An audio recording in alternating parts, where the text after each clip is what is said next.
বিকালবেলা আমরা সবাই মিলে এখন চলে এসেছি একটু বিচে। একটু এখানে বেশ কিছুটা সময় কাটাবো। চলুন একটু নিচে যাই। বিচে আসলে নিচে না নামলে ভালোই লাগে না একদম।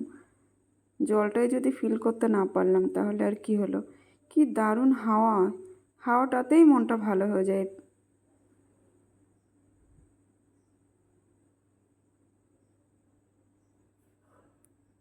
চলুন এবার আস্তে আস্তে আরেকটু নিচের দিকে যাব। খালি পায়ে এবার একটুখানি জলে নামছি। বেশি নিচে নামা যাবে না, জামা কাপড় ভেজানো যাবে না, কারণ এখানে অনেকক্ষণ বসবো।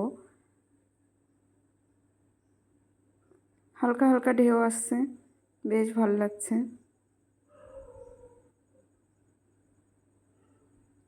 সমুদ্রের এটাই একটা আনন্দ, আর কিছুই না।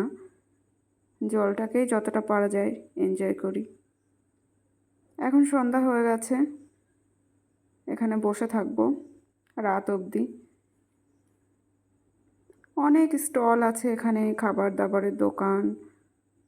খুব সুন্দর সাজিয়েছে। অনেক বছর আগে এসেছিলাম, এতটা ভালো ছিল না। এখন দীঘাটা দেখছি বেশ সুন্দর করে সাজিয়েছে, অনেক কিছু করেছে নতুনত্ব, বেশ ভালো লাগছে।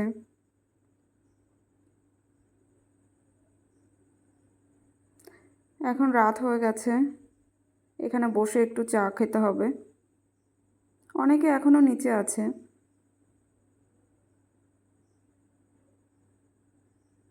এখানে বসে বসে সমুদ্রটা এনজয় করার একটা আলাদাই মজা। আমরা এখানে অনেকক্ষণ বসেছিলাম। এবার বাচ্চারা একটু কিছু খাবে, নিয়ে এসেছি মোমো খাওয়াতে। এখানে দেখলাম মোমোর একটা আউটলেট আছে, দেখি কী কী পাওয়া যায়, ভেতরে যাই।